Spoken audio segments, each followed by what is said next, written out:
of the Louisville Chamber, and I want to welcome you to our State of the City. We are so thankful and fortunate to be able to have our mayor take out time out of her busy schedule to give us an update on everything that's happening. So we get it firsthand, and we are so fortunate to have that. We really appreciate that, Mayor Stoltzman. I also want to thank Commuting Solutions for sponsoring this. I was going to say luncheon, but we're back to virtual. So I want to thank you for sponsoring our State of the City. So before we get started, I'd like to turn it over to Audrey DeBurros with Commuting Solutions to give an update. Thanks, Shelley. It's great to be back again this year. We are really pleased to sponsor the State of the City in partnership with the Chamber and the City of Louisville. For those of you who don't know who Commuting Solutions is, we're a local nonprofit organization headquartered here in Louisville, but we are a regional advocate for multimodal transportation investments. We're also an innovator, and we also deliver services and programs to educate the public about their commuting options. And we're a proud member of the Chamber, and we're glad to be back again sponsoring this year's State of the City event. So thank you for that partnership. Recognizing that transportation is the number one contributor to greenhouse gas emissions, which is really important to the city of Louisville, our region, and our state, it is important that we continue to work together to expand the use of commuting options to driving solo. Teleworking during COVID-19 has been a wonderful way to provide continuity of services amid the pandemic, but it really isn't a solution that works for all businesses. And nor is it a solution that reduces traffic congestion long term. So as your company is formalizing teleworking and considering transitioning back to the workplace, recognizing where Colorado, Boulder County, and the city of Louisville is at with vaccination implementation, just want you to know that Commuting Solutions is here for you, and that now is a great time to be encouraging employers and employees to reconsider their commute options back to the workplace. And then switching gears regionally, there is a lot going on locally here with the city as well as regionally with transportation planning corridors like State Highway 119, State Highway 7, US 287, and our own State Highway 42 here in Louisville. There's a lot of regional collaboration and planning that are underway.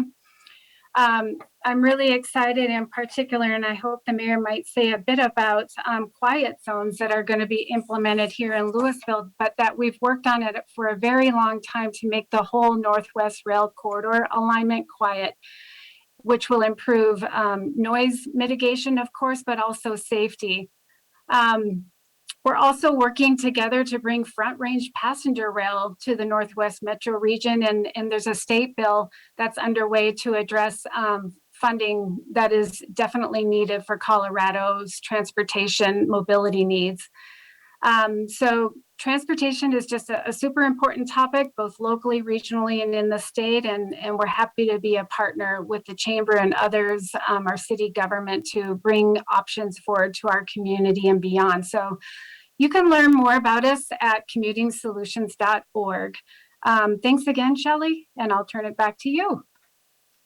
Thank you so much, Audrey. And we really do appreciate Commuting Solutions and their support of the Chamber and all that you do for our city. Thank you so much. And now, without further ado, I'm going to turn it over to Mayor Stoltzman. And again, thank you so much, Mayor Stoltzman, for doing for this. We appreciate you taking time out, and we're excited to hear what's going to be happening. So I'll turn it over to you.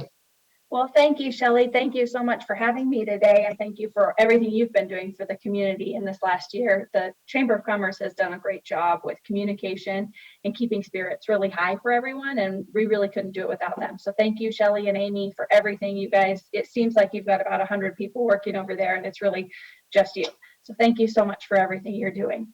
Also, during this presentation today, you'll notice that there are a lot of really great photographs. And so I want to give a special thanks to the Life in Louisville photo contest entrants, participants, and winners.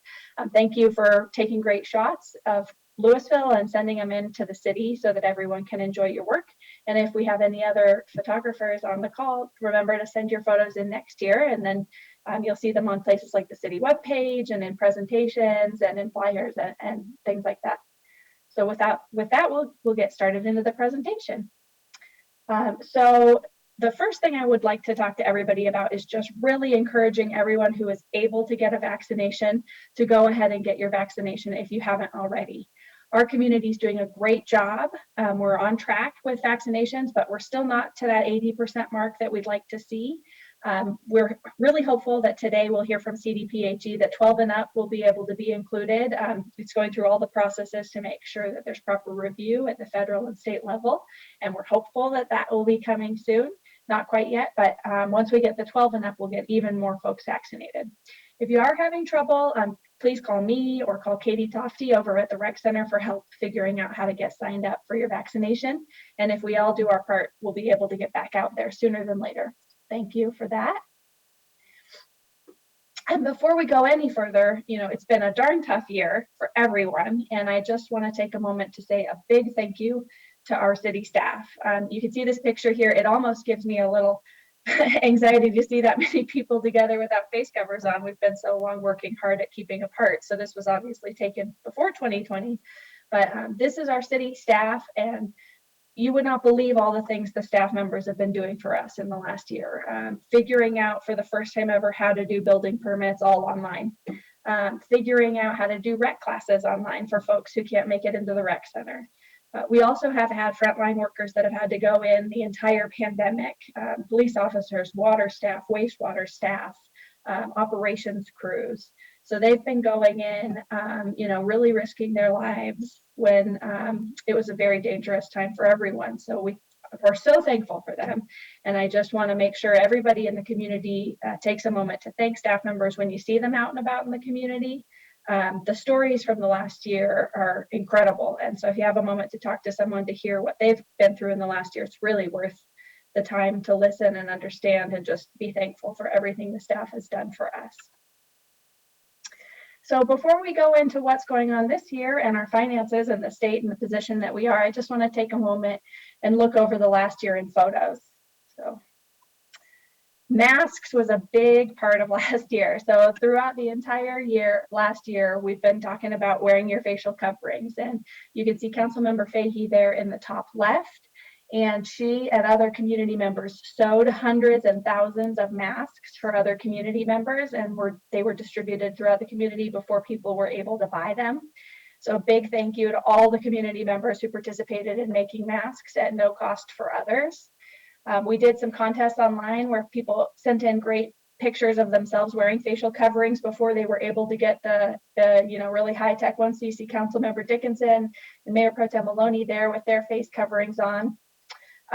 We had businesses in the community stepping up. Allen Company, Best Stop, there are very own companies out in the tech center that work with material, either canvas or something like that, and they were actually making face coverings for our police staff and for others in the community at no charge with the materials they have on hand when we were not able to get face coverings. So a big thank you to the businesses. Bella Canvas is a company out in California that sent us face coverings to distribute at no charge. So really lots of businesses were stepping up, and I'm sure others, these are the ones that I'm aware of, but just the amount of community and neighbors helping neighbors that went on in the last year with getting people the things that they needed when they didn't have access to them was tremendous. And so a big thank you to everyone in the community, and a big thank you to everyone for going ahead and wearing that PPE and protecting one another. You can also see a picture here, Mayor Harkins and myself picking up masks. So 50,000 masks were donated to a nonprofit within each of our communities. Mayor Harkins donated hers to Sister Carmen, and ours went in Louisville, went to the community food share. But the only catch was we had to pick them up ourselves. So we were out there loading up a couple of U-Hauls and making sure we got all the masks back to our communities. But you can see all the masks back there. Anyway, a huge thank you to everyone for all the efforts with masking in the last year. We're not quite out of the woods yet, and I'm really impressed to see everybody still being diligent, doing their part to continue to keep the spread low so we can get everything back on track. And you might think that 2020 was without events and activities since we had so much distancing, but the community it proved it's incredibly resilient. We still had a lot of really fantastic events and activities. We had our first ever Pride Month in June last year. You can see our Congressman Neguse here in Louisville standing by the flag to take a photo to help get the word out about Pride Month and celebrate inclusivity. And there was a fantastic car show. Our right here in Louisville, believe it or not, Miss Earth Colorado resides.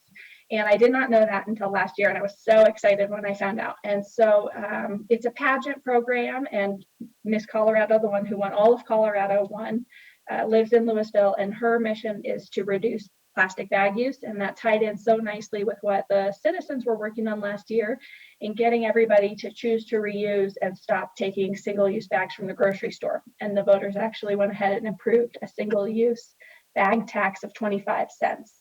And Miss Colorado worked with some of the students last year to help them understand, you know, the impacts and what she was working on in her efforts to mitigate that plastic.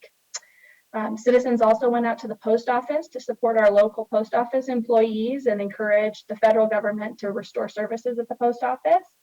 We had a really excellent Halloween outside where people, for the first time, it was sort of like a trunk or treat, but without touching. So it was very different.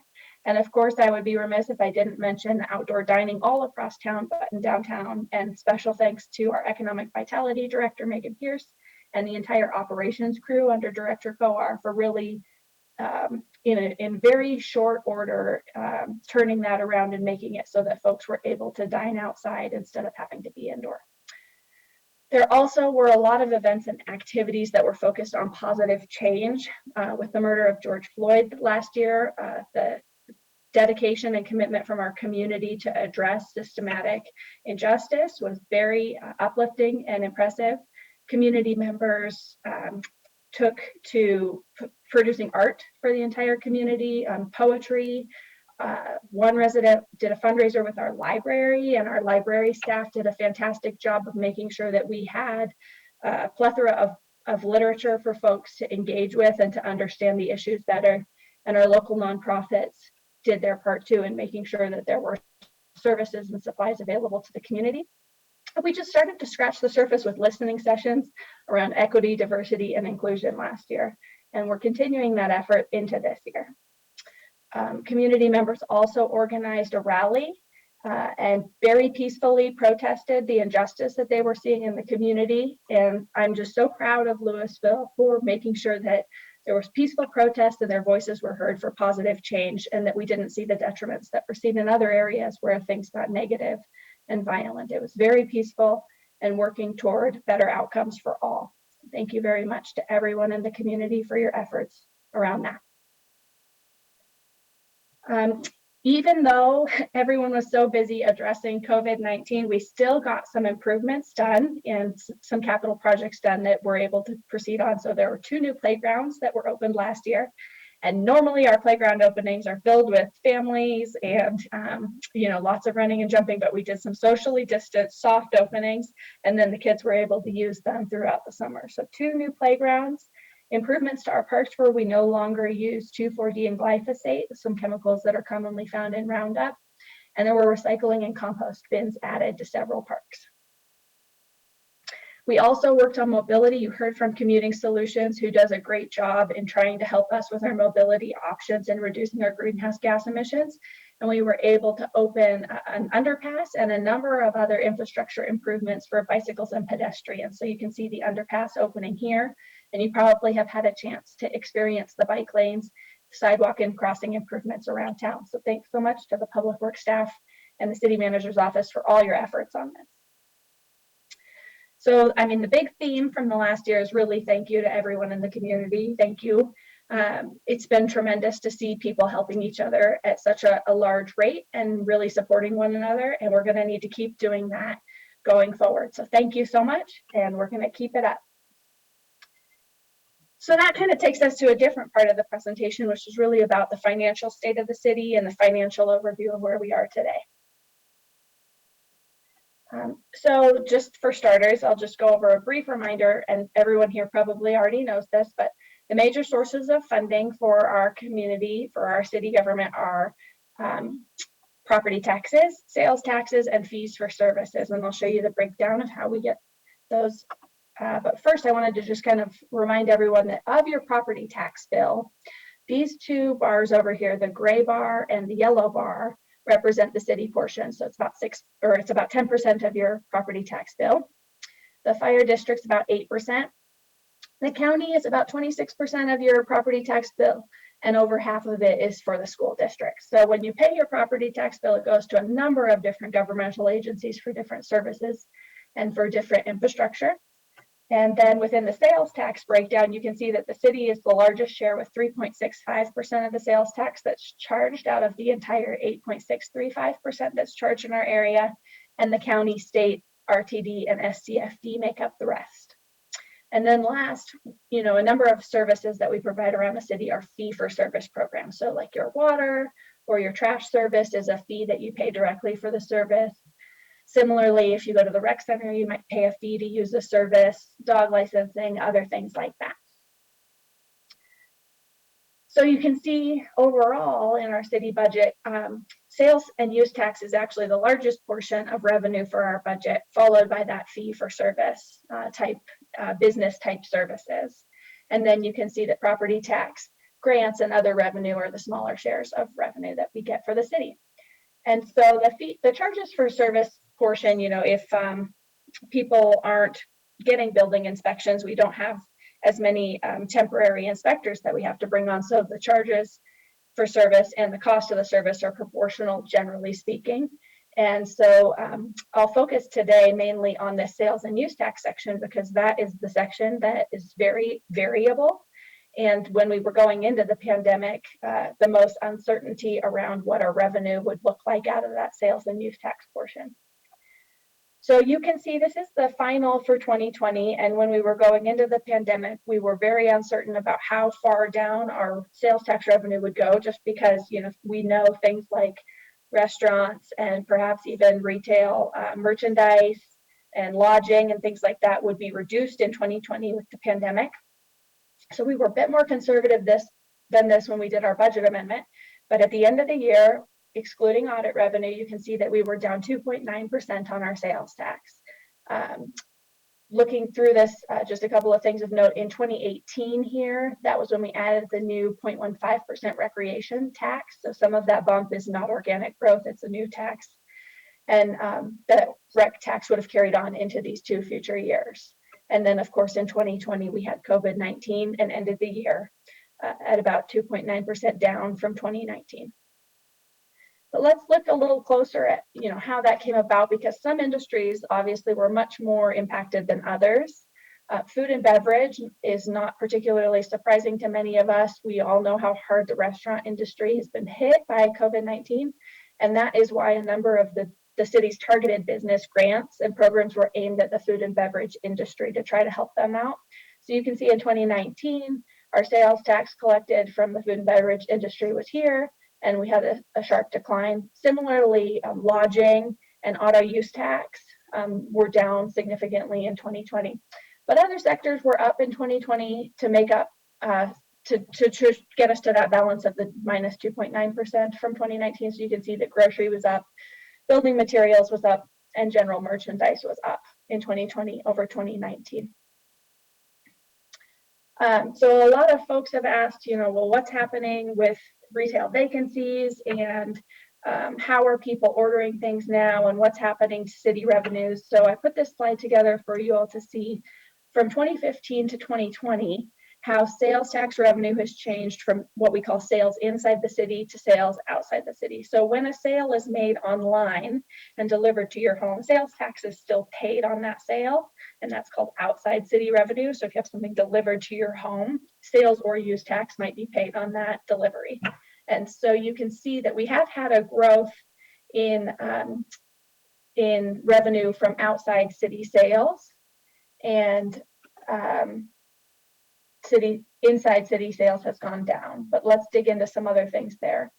So how has this impacted what types of goods people have bought over that same period of time? So you can see the different colors listed here: grocery, food and beverage, communications, services, building materials, merchandise, and then a category that's just everything else. And largely from 2015 to 2020, the types of things that people are buying has remained the same. You can see some slight shifts in the percentages here and there from some of the sectors, but you can see largely that grocery is our biggest category, followed by sort of a competing next three that are food and beverage, building materials, and general merchandise that kind of are all tied for second place. So really the types of things people are buying are remaining largely the same and paying sales tax on, but how they're buying them has changed. And then another thing people ask a lot about is, where in town are people making their purchases? So excluding those purchases that are made outside of the city, which is largely increased that we saw earlier, you can see that where in town people are buying their goods and services from that they're paying sales tax on has remained similar from 2015 to 2020. So the Mccasland area is represented there in blue, and it's just over 50% of the sales tax that's collected within the city. And then you can see the South Boulder Road corridor is the next 30%. Next in line is downtown with about 15% share in both categories, down a little in 2020. And CTC actually surprises some people. It's coming in at 5% now for the sales and use tax. So it's been growing slightly over time. But you can see largely between 2015 and 2020 that the areas that we're collecting the revenue from in town has remained largely the same. So overall, I just want to go back to this chart here and show everyone that we did better than we had maybe anticipated when we first started going into the pandemic, but revenues still are down. And the thing people can do, certainly when you look at this here, is support their local restaurants if they want to help out. That is an area that was hurt the most last year when you're looking at our graph. So if you want to help a local business, a restaurant might need you to go there. All right. That takes us to the next thing that I get a lot of questions about, which is what's going on with economic vitality and our strategic plan. So I'm very pleased to say that in the last year, the City Council and the Economic Vitality Committee have both adopted our Economic Vitality Strategic Plan. And listed here on the screen are the 5 areas that are the 5 visionary areas that are agreed on in order. And so while they're all very, very important and there are action items that Megan Pierce, our Economic Vitality Director, and our Economic Vitality Committee will be working on throughout the next year and years to come, the one I personally hear the most about is this top one, which is focused retention and attraction strategies on underutilized retail spaces, blighted properties, and long-term vacancies. So I just want to give you a couple updates on some of the properties that I get the most questions about from folks around town. So the first one people ask about is over by King Soopers on 1345 East South Boulder Road. That's where the Hobby Lobby used to be. And you can see, if you go over there now, that a Planet Fitness has opened in half of the space. And so the best thing to do to keep spaces from becoming vacant is to utilize the services or to buy things from the building. I know that sort of goes without saying, but if people are very concerned about vacant spaces, the best thing you can do is participate with the activity that's going on there. So there's a new Planet Fitness there. And back on March 16th, the City Council approved a business assistance agreement. And so we're hopeful that will go through and that the business will choose us, but an Ace Hardware is looking at using the rest of the space. So the City Council unanimously supported that. And we're very hopeful that that will go through. The next one I get a lot of questions about is the Old Sam's Club, 550 South Mccasland Boulevard. So people say, why is that space still vacant? Well, I just wanted to show this picture just to remind people that it's not a vacant space. In fact, Ascent Community Church has purchased the space, and you can see this is a pre-pandemic photo. Please don't worry. But you can see that people are utilizing the space inside, and they've made that the permanent home for their church. They are working on some additional plans to segment the space and do some other things to bring some commercial space back to that site. And so stay tuned, and we can all participate in their process and see what they have going for us. I'm very excited to see what they bring forward later in the year. And then in downtown, I get a lot of questions about the building at 809 Main, which is where the old Waterloo was located. And so earlier this year, you can see approved a historic preservation program that the City Council unanimously approved for that program. So the building owner has agreed to landmark the building. So you can see a rendering here of what it will look like when it's done, although it's in white to highlight it. It won't necessarily look white and gray like this. but you can see the scale and everything from the street there. And through our landmark tax that we have, we were able to incentivize them to keep the front portion of the building and then renovate the back. So there's some very much needed repairs to that building to be able to get it leased again. And they have committed to bringing those forward. So you can see the vacancy that's been there for a few years and the plans for what they have for the future, which includes a rooftop deck and some improved facilities in the back that will address a lot of the structural and ventilation issues that have persisted. So we're really excited to see that coming together. And then, the next question is, well, what about all the other properties? I want to go through every single property in town. And there are certainly properties that have come up recently and certainly other things that we're working on. And so I just wanted to call your attention to some of the supporting tasks from the strategic plan. So these are just supporting tasks that support addressing vacant space. So there are lots of strategic tasks or supporting tasks, within the strategic plan. And these are just the ones that I've called out here to your attention that support working on efforts that will address our underutilized and vacant space. So there's a lot of good work going on, and coming out of the pandemic, the businesses are also trying their best to, envision how they want to operate going forward in the most successful way, and we want to be here to support them and be a positive partner. So with that, I will turn to another topic that folks are very interested in, which is our sustainability action plan. And in the last year, I got a lot of questions about sustainability, greenhouse gas emissions, and what we're doing. And you can see this picture here that Sue Norris took when the fires were raging last summer. So our sustainability action plan, we made good progress in 2020, even though there were so many things going on. We continued to have 100% renewable electricity at all of our municipal facilities. The voters approved a single-use bag tax in the fall that will be implemented in January of 2022 of 25 cents. And the hope really is that no one has to pay the 25 cents. The hope really is that people don't use single-use bags and they move over to reusable bags and can use them on an ongoing basis. As I mentioned before, we've reduced our impact by eliminating glyphosate and 2,4-D in city parks and open spaces. And you saw some pictures of transportation improvements that should be able to help us reduce our emissions. Down in the bottom right corner here, you can see some good progress too that was made with our city contract on waste. So this is for any customers that are on the city program. You can see that composting actually was up in 2020 and our trash to the landfill was down. So thank you to everyone for working on composting more and being able to shift our waste away from the landfill and to renewable sources. This year, we're hoping to work on a few things that should be more progress on our sustainability plan. We have building efficiency updates to our building code that we'll be considering later in the year. Our municipal buildings are looking to get some efficiency upgrades. We programmed some money in our capital improvements plan to be able to improve the efficiency at buildings like City Hall, the rec center, our water plants, so that we can lower our impact there. And we're looking at how to implement elements of our transportation master plan that can help us to reduce emissions further. So stay tuned. There's a lot exciting happening in this space and the community is absolutely supportive. It's really fantastic to see everybody's excitement and engagement on this topic. So generally speaking, what's the vision for 2021 and now going forward? So a lot of focus still remains on COVID recovery. We have businesses that are still hurting and will take years to recover, and we need everybody's help supporting those businesses, supporting one another and carrying on. We need everybody to get their vaccine if they're able to and eligible. We'll need people to continue to listen to the health experts who are telling us how we can step out of the pandemic and what steps we need to take to do our part. And the city staff know this very well. We'll have a lot of paperwork to do with the state and federal government in addressing the pandemic relief funds that we've gotten and all the closed out associated with that.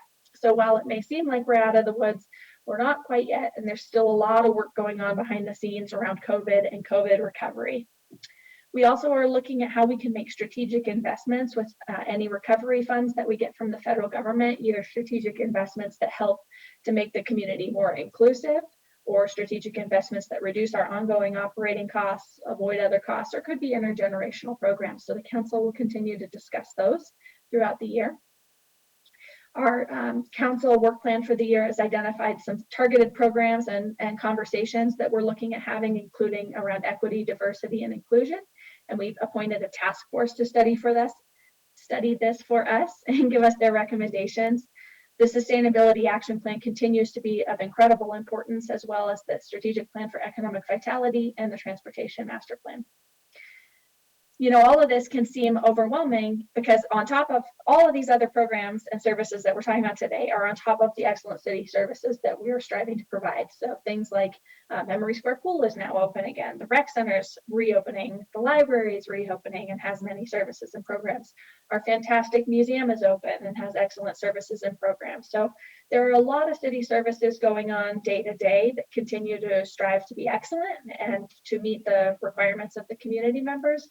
And so thank you again to the staff for continuing on that path toward excellence. And there are some community conversations I wanted to call out to particularly invite everyone to participate in, including inclusionary zoning, which the council will be talking about in June, and the Old Town overlay characteristics, which we'll be talking about later in the year. So please participate in those conversations if you can, and it really will be a great vision toward rebuilding, growth, and inclusivity. This shot just is to get you a little snippet of what some of the capital areas that they'll be focused on around the community. So thank you to the operations team and Public Works for putting this map together for us. You can see in red the street programs, in blue the water programs, and there are other programs along here too, including the quiet zones, which I have coming up on the next slide, but you can see the locations here. In addition to these operations type public works projects, we're looking at doing some improvements to the playground area at Cottonwood Park. So we're looking for public input and participation on that conversation, as well as some art programming that has been installed up on the Harper Lake underpass, and some art programming that'll be installed on the underpass between downtown and Delo, and perhaps some sculpture and community park. So stay tuned for that.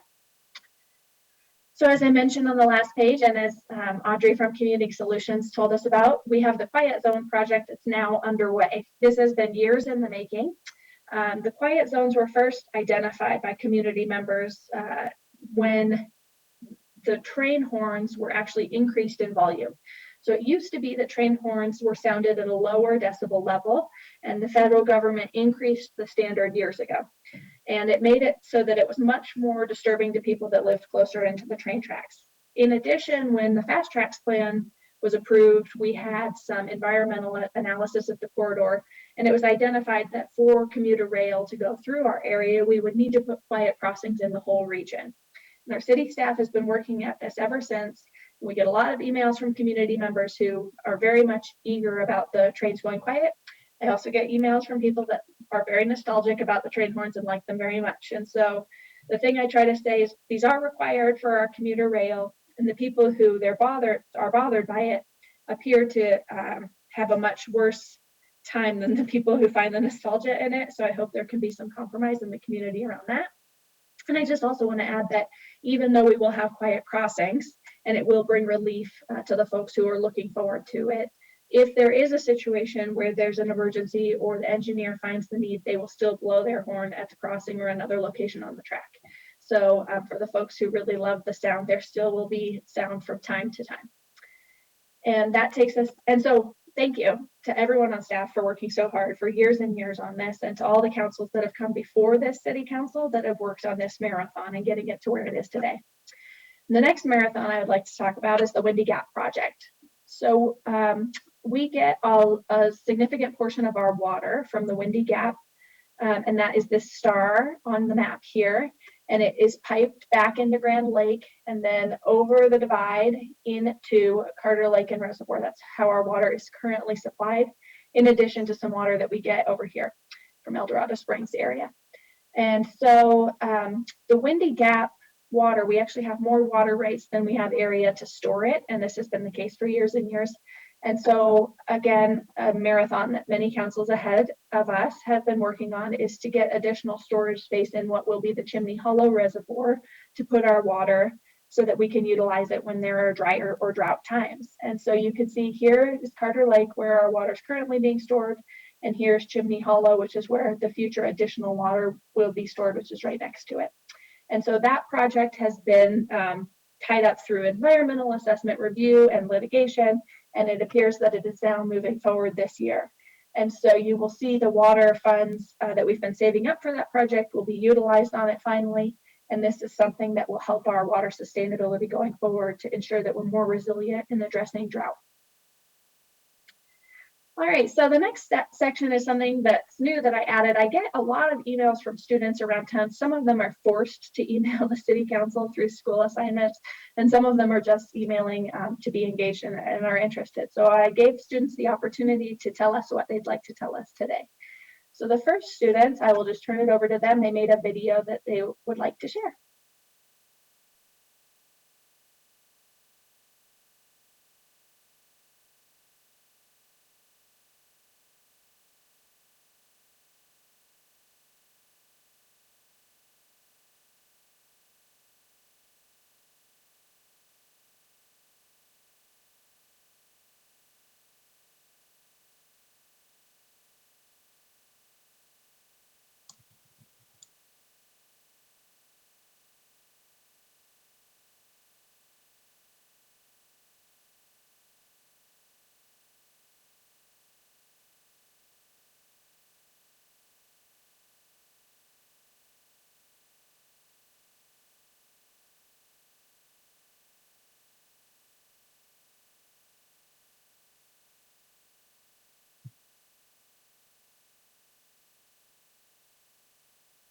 Sorry about that.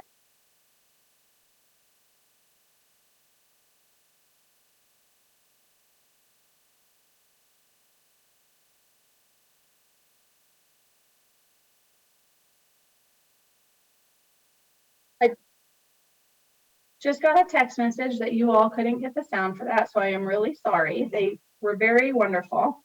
But you can see the summary of what the students were talking about. They are trying to fundraise for a mural they're trying to do to add to their environmental mural. And so you can see the information over here on the right, and I apologize that the sound wasn't coming through. And the second set of students that wanted to tell us about something today are a Girl Scout troop here in town. And several of the different Girl Scouts are working on earning their Bronze Award. And so to do that, they have to make a change in their community and engage with other folks. And so there is one group of girls that is working on a cleanup day. And so May 16th, they are going to be at the Arboretum cleaning up trash. And if they get enough people, they will disperse around to other areas of town. So feel free to participate in the trash cleanup with the girls. And there is another group that is working on adding a tree to the Arboretum, the Colorado State tree. And they have fundraised through cookie sales, and they would encourage folks to check out the Arboretum and enjoy all the trees. And the last student, a class of students each emailed, and they were looking to improve engagement and helping one another around the community. And one of the students' suggestion was to make sure that community members know about the mental health resources that are available to them during this challenging time. And so I told them that I would put this out here for everybody to see, so that people would be aware of the different resources that are available to you all today. And really, we are in a very stressful and trying time, and mental health is really important. So remember to take care of yourself and to take care of one another, and that these resources are available to you. So I'd just like to thank the students, and I apologize to the Global Citizens Geography Club that the sound didn't come through for folks, and maybe I'll be able to email that to anybody who would like to see the sound on the video. And just again, the information from what they were trying to convey is in the flyer that they've included here, and they did a great job of presenting that. So I'm sorry again to everyone, including the Global Citizens Geography Club members, for not having the sound work. And so thank you. I just want to say thank you to everyone so much.